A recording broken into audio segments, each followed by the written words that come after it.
wabarakatuh. Puji syukur alhamdulillah Bapak dan Ibu semua, pada kesempatan kali ini kita masih diberikan sehat walafiat sehingga bisa ikut serta berpartisipasi mensupport rekan kita yang sedang mengikuti program guru penggerak angkatan 11, yaitu Ibu Garini SBD. Salawat serta salam mudah-mudahan tetap Allah curah limpahkan kehadiran junjungan kita baginda Nabi besar Muhammad SAW. Mudah-mudahan sampai juga kepada keluarganya, kepada sahabatnya, dan kita selaku umatnya. Amin ya Allah ya Rabbal Alamin. Yang saya hormati Bapak dan Ibu guru yang ada di SMA Negeri 1 Nusa Tenggara, saya mewakili Bu Garini selaku CGP mengucapkan terima kasih yang sebesar-besarnya atas partisipasi dan support dari Bapak dan Ibu. Mudah-mudahan kebaikan yang Bapak dan Ibu berikan kepada rekan kita juga akan mendatangkan kebaikan kepada Bapak dan Ibu sesuai dengan kebutuhan Bapak dan Ibu masing-masing. Mengawali acara ini Bapak dan Ibu, marilah kita buka bersama-sama dengan mengucapkan basmalah. Bismillahirrahmanirrahim. Untuk selanjutnya mungkin langsung ya, pemaparan diseminasi ini adalah kayak memperkenalkan materi apa yang sudah diperoleh oleh CGP khususnya terkait budaya positif. Jadi CGP akan mendiseminasi kepada Bapak dan Ibu semua, kepada kita semua, pemahaman apa yang sudah diperoleh barangkali juga bisa kita terapkan dan kita amalkan dalam membersamai peserta didik kita di sekolah. Langsung saja kepada Ibu Garini SPD dipersilakan untuk membimbing kami yang menyampaikan diseminasi tentang budaya positif. Baik, terima kasih Bu Erna selaku pembawa acara. Bismillahirrahmanirrahim. Assalamualaikum warahmatullahi wabarakatuh. Waalaikumsalam. Gimana Bapak Ibu kabarnya? Sehat semua? Alhamdulillah. Baik Bapak Ibu, pertama-tama saya ingin mengucapkan banyak-banyak terima kasih atas ketersediaan waktunya untuk mengikuti kegiatan aksi nyata diseminasi mengenai budaya positif. Baik, sebelum kita ke materi Bapak Ibu, di sini saya hanya sharing, bukan bermaksud menggurui, kita diskusi saja ya Bapak Ibu. Sebelum kita ke materi lagi Bapak Ibu, saya ingin menanyakan dulu kepada Bapak Ibu, cukup dengan satu atau dua kata saja. Saya ingin menanyakan kepada Bapak Ibu mengenai deskripsi tentang pendidikan guru penggerak. Karena untuk pendidikan guru penggerak ini terutama di tingkat SMA dan SMK itu wajib ya Bapak Ibu. Boleh dari Ibu Dia cukup satu dua kata saja tentang apa sih guru penggerak? Silakan. Singkat aja. Nanti bergiliran. Tidak boleh sama ya Bapak Ibu ya. Boleh Bapak Ibu. Udah. Deskripsikan kata yang singkat aja. Satu atau dua kata saja. Menciptakan pembelajaran yang berpusat pada murid. Oke, menciptakan pembelajaran yang berpusat pada murid. Bu Alisa boleh? Sampai tapi sampai tapi happy ya. Oke, capek tapi happy. Bu Putri boleh? Baik. Membentuk karakter siswa dengan baik. Bu Erna? Luar biasa. Luar biasa. Boleh ada yang lain? Dari Pak Pakai apa? Satu atau dua kata saja untuk pendidikan guru penggerak pakai. Pesertanya orang-orang pilihan. Pesertanya orang-orang pintar, itu semua orang-orang pintar yang Bapak Ibu. Kemudian buat sana, boleh, Bu Ani. Harus lebih kreatif dan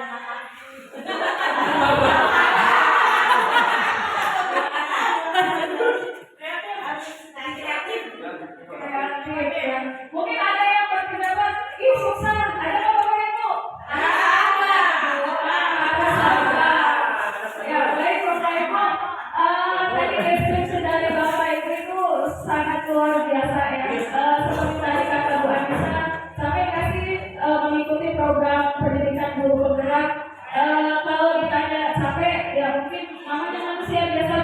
capek, tapi benar ada banyak sekali manfaat yang terutama yang saya rasakan, yang saya dapatkan dari pendidikan guru penggerak ini. Di sini saya banyak mendapatkan ilmu-ilmu baru Bapak Ibu, kemudian saya juga mendapatkan rekan-rekan baru dari berbagai jenjang pendidikan, itu mulai dari tingkat PAUD, TK, SD, SMP sampai SMA dan SMK. Kemudian masalah tugas, sedikit atau banyak sih tugasnya. Nah, tugasnya itu insya Allah walaupun dudeknya itu agak rapat gitu ya, misalnya dari modul 1.1 kemudian ke modul seterusnya.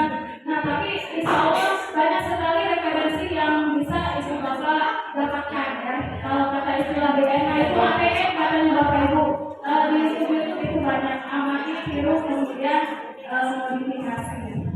Baik, lanjut ya Bapak Ibu. Malu ya.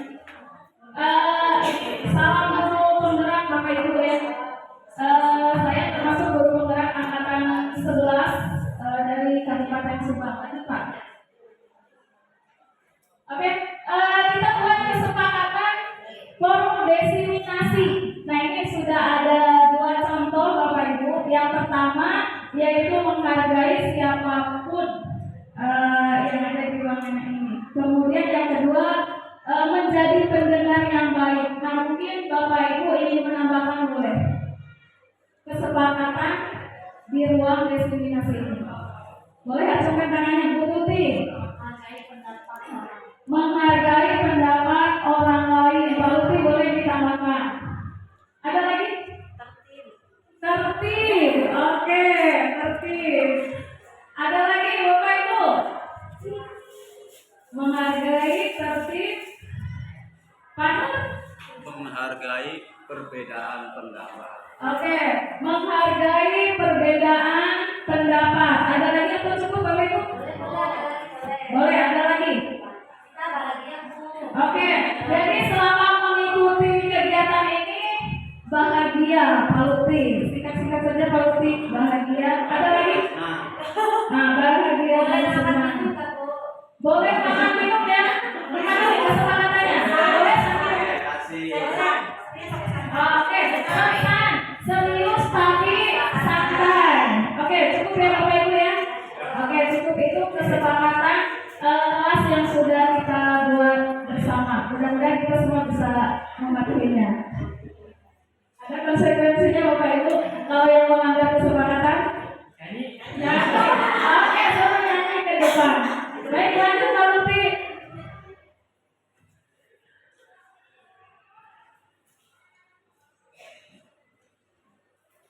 Nah, ini Bapak Ibu, seorang guru yang baik ini harus memiliki kemampuan dalam mewujudkan budaya positif di sekolah. Nah, budaya positif ini diantaranya Bapak Ibu ada disiplin positif, kemudian motivasi perilaku manusia itu apa saja, kemudian ada keyakinan sekolah atau keyakinan kelas, kemudian mengetahui kebutuhan dasar manusia, posisi kontrol, restitusi, dan ada segitiga restitusi. Jadi ini yang akan kita bahas semua.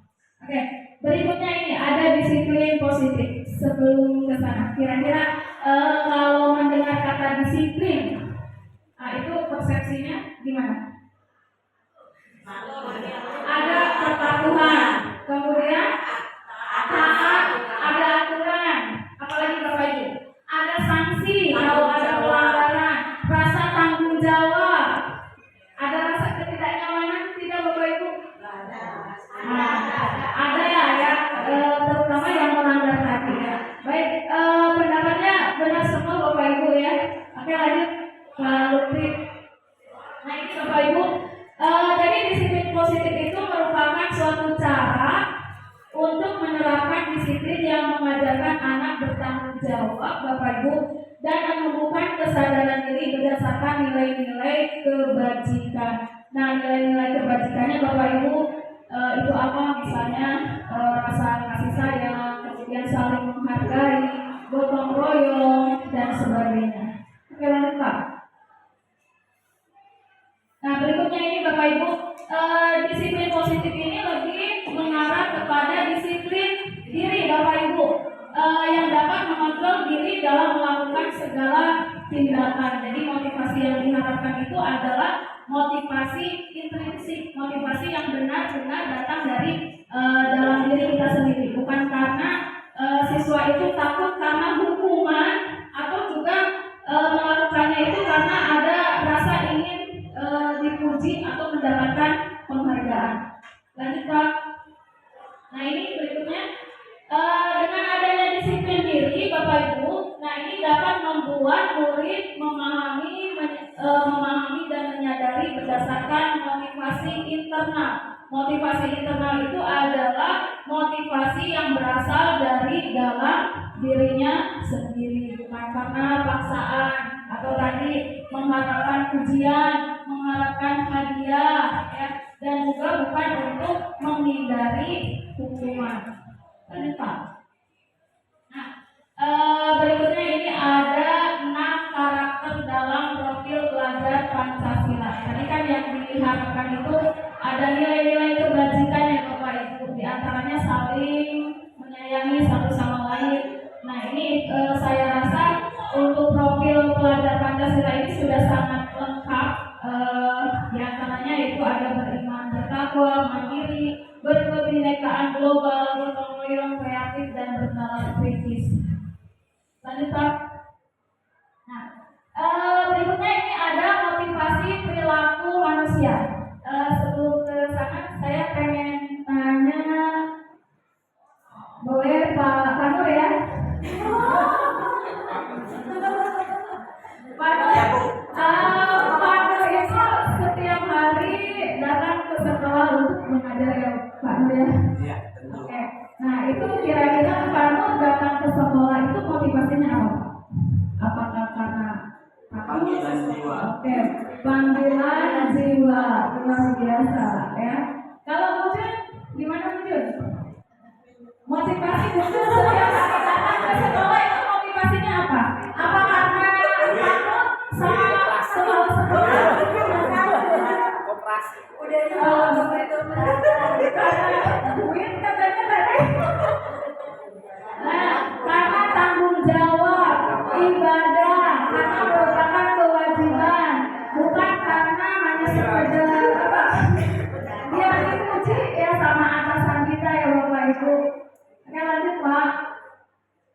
Nah ini, jadi motivasi perilaku manusia itu ada 3 Bapak Ibu. Yang pertama yaitu dilakukan untuk menghindari ketidaknyamanan atau hukuman. Jadi kalau tadi misalnya Bapak Ibu guru datang ke sekolah melaksanakan proses KBM itu hanya karena takut ditegur oleh wakasek kurikulum misalnya, atau takut ditegur oleh kepala sekolah. Nah berarti ini motivasinya masih motivasi eksternal Bapak Ibu ya. Ini yang masuknya ke kategori yang pertama. Kemudian yang kedua itu dilakukan karena untuk mendapatkan imbalan atau penghargaan dari orang lain, biar dipuji sama atasan kita. Nah ini juga masih termasuknya motivasinya masuk ke dalam kategori yang pertama, yaitu eksternal yang berasal dari luar. Nah terus yang ketiga nih Bapak Ibu, ini yang motivasi intrinsik atau internal, motivasi yang benar-benar datang dari dalam diri kita sendiri. Alhamdulillah kalau di sini semuanya motivasi yang ketiga ya Pak Hir ya. Insya Allah. Karena niat kita ibadah tulus ikhlas membersamai putra putri atau peserta didik kita. Lanjut Bang. Nah, berikutnya ini ada keyakinan sekolah atau keyakinan kelas. Tadi di awal juga kita sudah membuat mengenai keyakinan kelas sebenarnya ya Bapak Ibu ya. Tadi kita sudah praktek dan saya rasa Bapak Ibu semuanya juga di awal-awal tahun pelajaran itu sudah melakukan praktek yang sama ya. Saya lihat itu Bu Dia ya dengan membawa kertas apa Bu Dia namanya tuh sticky note ya berwarna-warni. Oke, kemudian Bu Anik juga, Bu Erna semuanya. Namun bagi Bapak Ibu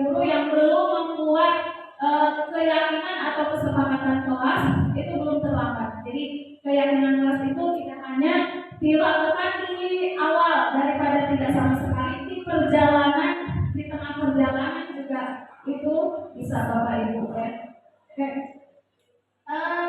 Nah ini, jadi di dalam membuat keyakinan kelas atau keyakinan sekolah, di sini harus ada kesepakatan antara guru dengan siswa. Ya lanjut Pak.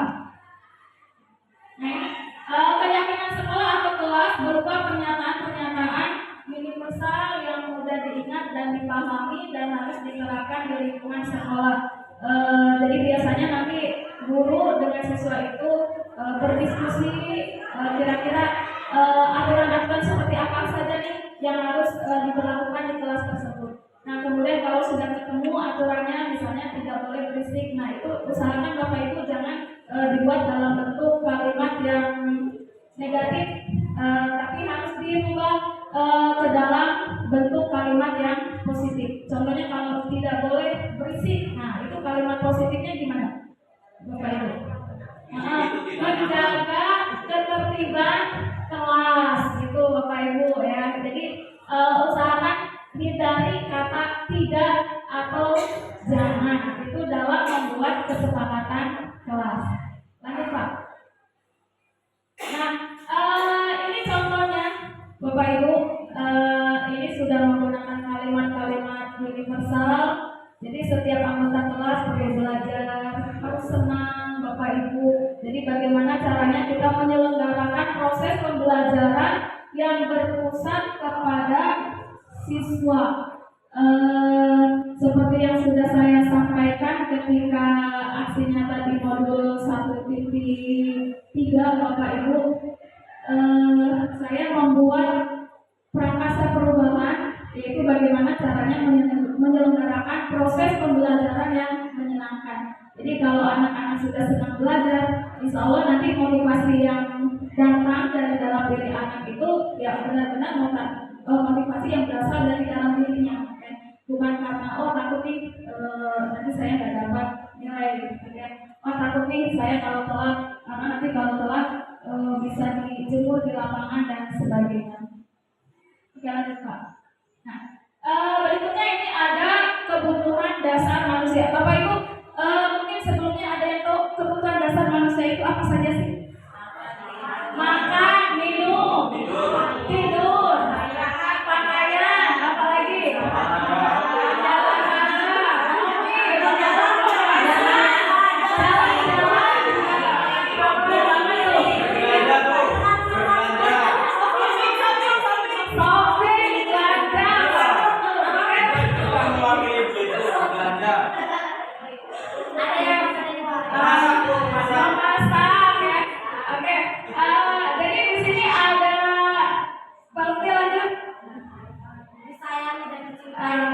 Disayangi dan dicintai. Jadi Bapak Ibu, ketika kita menemukan siswa kita melanggar aturan sekolah, nah itu jangan kita langsung memvonis bahwa anak tersebut itu nakal. Siapa tahu dia melakukan hal-hal tersebut itu karena memang kebutuhan dasar mereka itu tidak terpenuhi. Oke. Iya, bisa saja karena ingin mencari perhatian, karena mungkin di rumahnya dia kurang diperhatikan sama orang tuanya. Nah, makanya dia membuat ulah di sekolah agar mendapatkan perhatian dari guru atau teman-temannya di sekolah. Lanjut Pak. Nah ini ada 5 kebutuhan dasar manusia. Yang pertama yaitu kebutuhan hidup, kayak tadi makan, minum, kemudian tempat tinggal. Nah, itu masuk yang kategori yang pertama. Kemudian ada kebutuhan ingin disayang, akan kasih sayang, ingin diterima. Kemudian yang ketiga ada kebutuhan penguasaan, jadi penguasa Bapak Ibu. Kemudian kebutuhan akan kebebasan, dan yang kelima yaitu kebutuhan akan kesenangan. Ya lanjut Pak. Nah Bapak Ibu ini tolong disimak, ini ada studi kasus Bapak Ibu. Ini Ibu Julaiha dengan siswanya yang bernama Tommy. Jadi Ibu Julaiha ini ada bingung menghadapi ulah salah satu siswanya bernama Tommy. Jadi si Tommy ini Bapak Ibu dia seringkali meminta bekal, meminta makanan kepada teman-temannya. Nah, jika Bapak Ibu ini ada di posisi Ibu Zulaikha, kira-kira Bapak Ibu akan berbuat seperti apa? Boleh, boleh.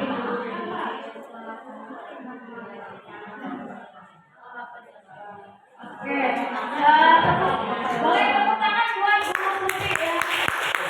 Ini karena Bu Putri ini guru BK ya, jadi tidak langsung memvonis atau menghukum si Tominya ya Bapak Ibu. Jadi mencari tahu apa sih latar belakang si Tommy tersebut sampai melakukan perbuatan seperti itu.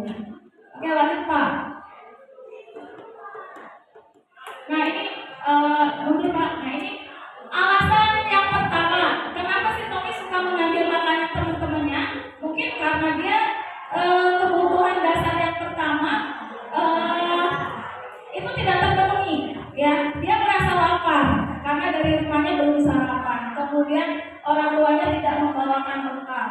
Dan kemungkinan mungkin bekal uang yang diperolehnya itu tidak cukup untuk membeli makanan. Jadi dia dengan terpaksa itu mengambil jatah makanan dari teman-temannya. Siapa tahu alasannya seperti itu. Berarti kan kebutuhan dasar yang pertama itu tidak terpenuhi. Lanjut. Nah, atau ini yang kedua, ya. Kenapa si Tommy bisa melakukan hal seperti itu? Mungkin kebutuhan akan rasa kasih sayang, kebutuhan untuk diterima itu tidak terpenuhi. Jadi tadi di rumahnya kurang mendapatkan perhatian, makanya dia berusaha membuat ulah dengan harapan gurunya itu memberikan perhatian lebih kepada si Tommy.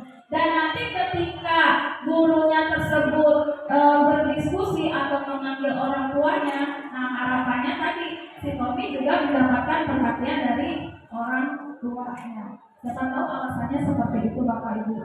Lanjut yang ketiga. Nah atau ini tujuan yang ketiga biar si teman-temannya takut. Berarti ini kebutuhan akan apa nih Bapak Ibu? Penguasaan, ya. Biar dia merasa di kelas tersebut misalnya dia seorang yang berkuasa, jagoan. Lanjut Pak. Nah, atau yang ini dia merasa bosan ya, saya bosan dengan aktivitas rutin misalnya belajar dan seterusnya. Nah, dia pengen aktivitas lain yang mungkin lebih menantang buat dia, makanya dia berusaha mengganggu teman-temannya. Apa yang kelima, motifnya ini si Tommy ya, dia senang aja gitu ya. Jadi ketika mengganggu teman-temannya, kemudian teman-temannya itu merasa jengkel, kemudian teman-temannya teriak-teriak gitu ya, mengadu kepada gurunya, dan dia merasa senang. Nah, itu mengenai 5 kebutuhan dasar manusia. Lalu Solusinya gimana Bu? iya. Solusinya gimana? Nah, nanti solusinya Bu Zulaikha mengadopsi.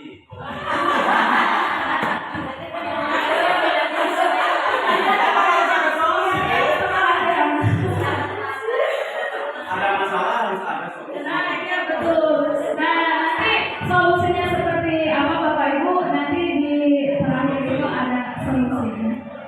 Oke, berikutnya ini ada posisi kontrol restitusi. Ada tayangan video Bapak Ibu, mohon disimak.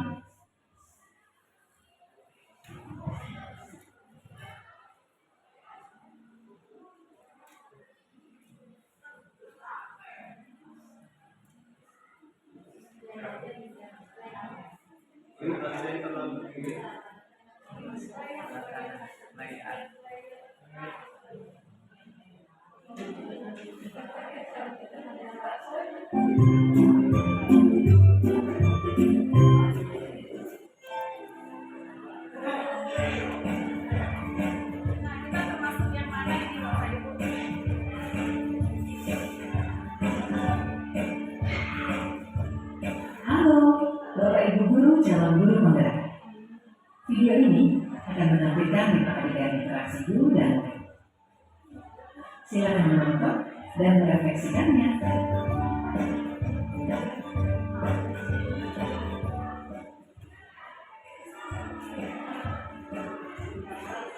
Pagi anak-anak, silakan PR yang kemarin diberikan diletakkan di meja. Tujuan ini. Atau kamu sudah mengerjakan belum? Belum mengerjakan saya Bu. Kamu selalu ya mengerjain PR. Sekarang kamu duduk di depan, lalu tulis. Saya berjanji tidak akan mengulangi lagi. Saya berjanji akan berusaha menjadi murid yang rajin belajar sampai pelajaran saya selesai.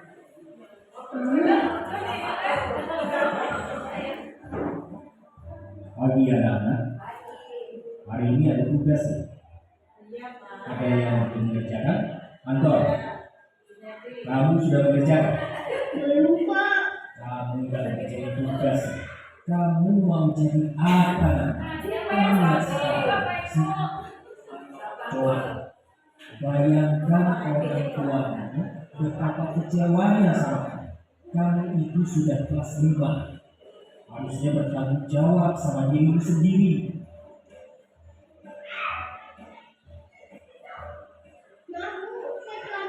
Ya udah, nanti jangan diulang lagi ya. Kalau kamu rajin, ibu senang melihatnya. Ya, lain kali tepat waktu ya masuknya. Pas dulu dong. Kita kan teman. Wah, jadi pulang selamat lagi, Pak ya?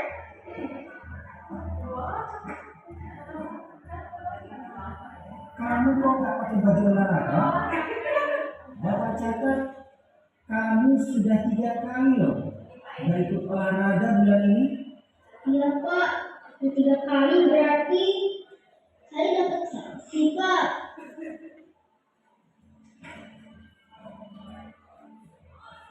Ini Bu, saya mengulangi tugas.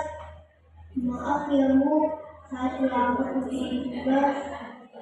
Kenapa kamu terlambat mengumpulkan tugas? Iya Bu, saya kalau dari ibunya doang, nggak sempat mengulangi tugas. Kira-kira nih, apa yang bisa kamu perbaiki supaya kamu bisa mengerjakan tugas tepat waktu? Coba, kapan biasanya kamu membantu ibu jualan? Ya kemarin sampai di malam Bu. Bagaimana kalau kamu membuat jadwal? Kapan kamu akan mengerjakan tugas? Oh gitu ya Bu. Nah, coba deh Bu. Terima kasih Bu.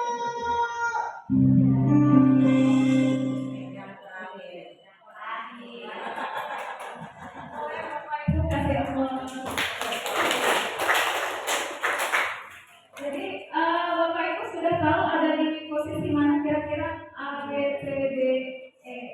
Jadi ada di posisi kontrol seorang guru. Nah,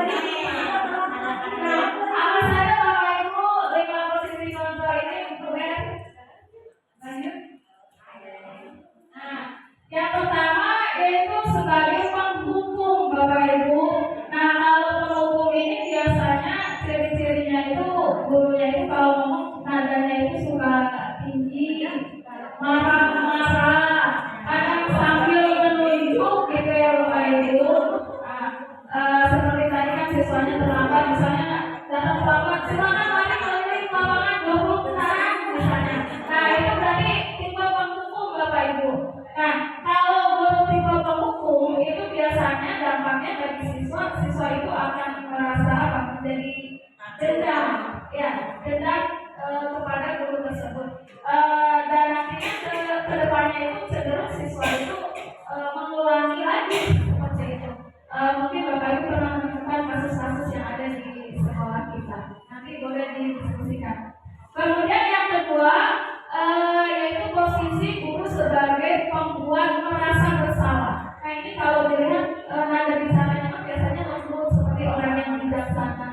Aduh kamu teh datang terlambat boleh, udah capek gitu ya. Kamu kan kasihan sama ibu. Nah seperti itu. Kamu kan kasihan sama orang tua kamu yang sudah bekerja pontang panting misalnya mencari nafkah dan sebagainya. Kok kamu seperti ini? Nah, jadi nanti dampaknya kepada siswa itu ya dia akan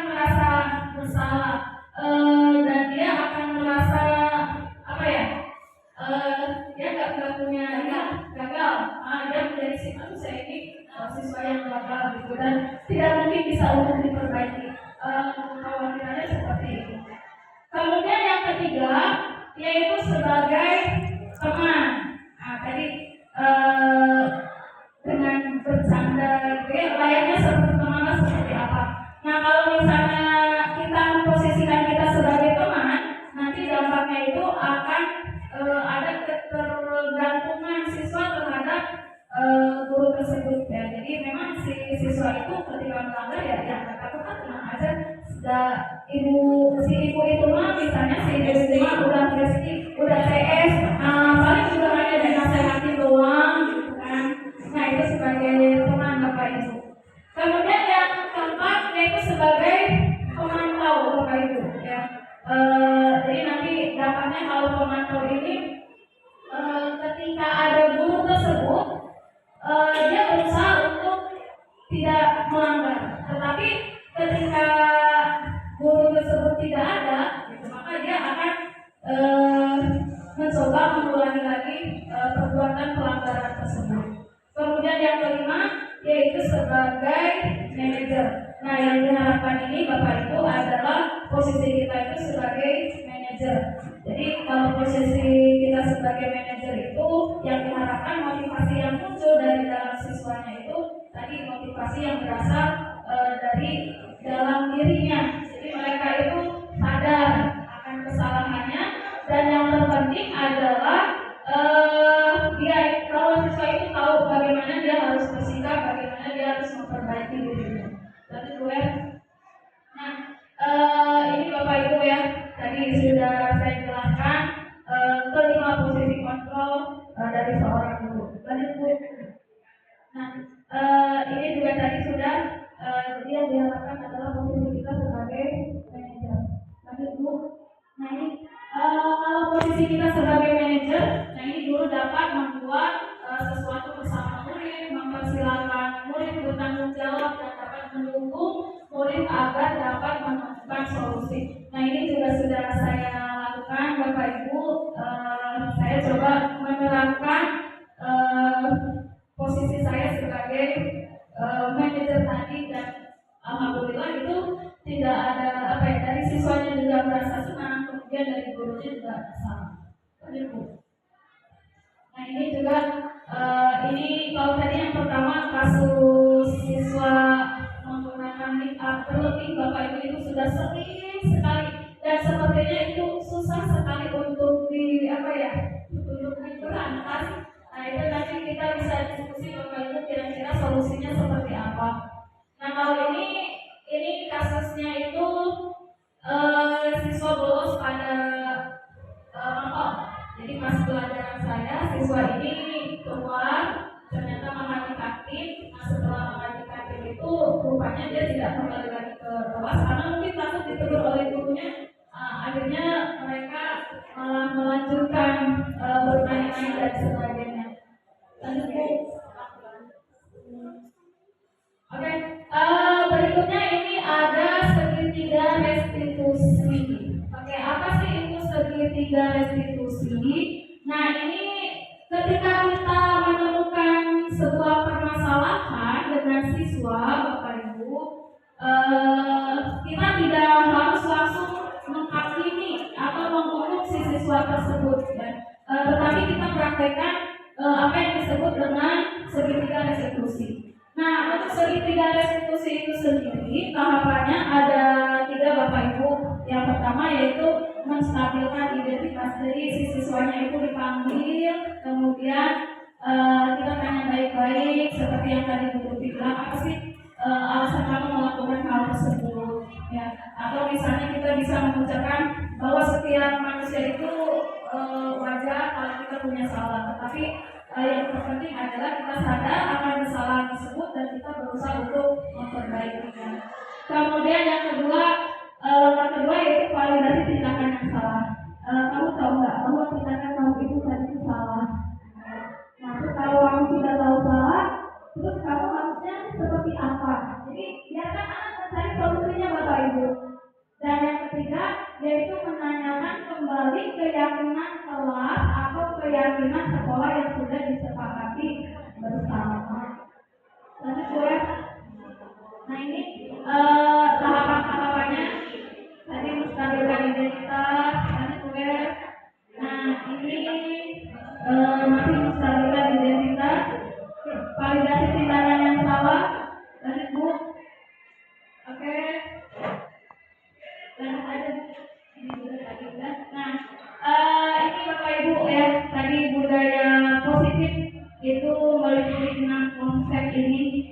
disiplin positif, kemudian ada motivasi perilaku manusia, keyakinan sekolah atau kelas, kemudian dasar manusia tadi ada posisi kontrol dan segitiga restribusi.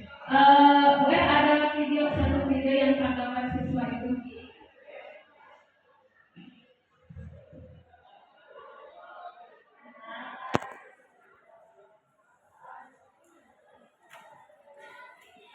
Ini videonya suaranya kurang jelas Bapak Ibu.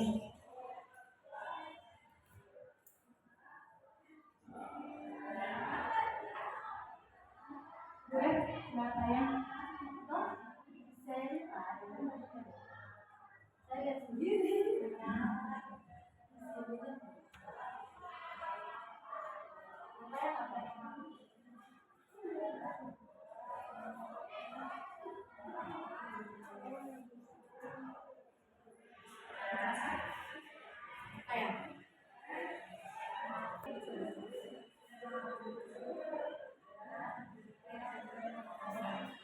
Yang mengatakan tidak menghakimi, tidak menghukum.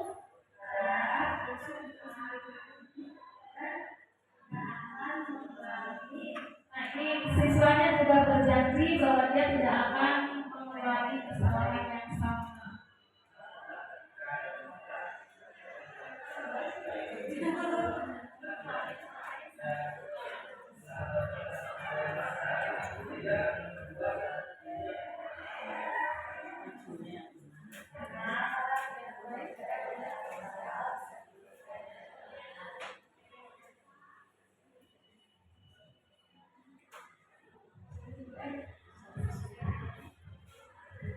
Ya, terima kasih Bapak Ibu. Semoga kegiatan ini bisa menginspirasi Bapak Ibu. Semoga bermanfaat. Akhir kata semoga bergerak, lekas bergerak, dan mari kita sama-sama menggerakkan.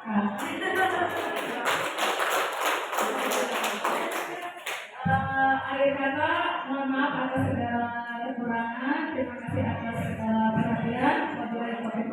Wassalamualaikum warahmatullahi wabarakatuh. Saya kembalikan lagi ke acara. Terima kasih, luar biasa sekali. Tepuk tangan sekali lagi Bapak Ibu. Ya, demikian tadi pemaparan diseminasi terkait tentang disiplin positif yang sudah Ibu dan ini terima, pelajari dan diterapkan di kelas. Itu ada di program pendidikan guru penggerak Bapak dan Ibu. Beliau calon guru penggerak angkatan 11. Mudah-mudahan Bapak dan Ibu guru yang ada di sini khususnya ataupun yang di luar ikut tergerak, bergerak dan menggerakkan. Karena sejatinya Bapak dan Ibu, kita itu adalah yang bertugas membersamai peserta didik. Kalau kita sudah mendapatkan asupan-asupan yang baik, mudah-mudahan pelayanan terhadap peserta didik juga semakin baik. Bukan cuma dari pengetahuan, tapi bagaimana membersamai mereka menjadi pribadi yang baik, bertanggung jawab, jujur, dan memiliki kepercayaan dan kesadaran dari diri sendiri. Akhir kata, saya selalu MC mohon maaf yang sebesar-besarnya. Mulai topik walidaya. Wassalamualaikum warahmatullahi wabarakatuh. Terima kasih Bapak dan Ibu atas kehadirannya. Ya benar ya.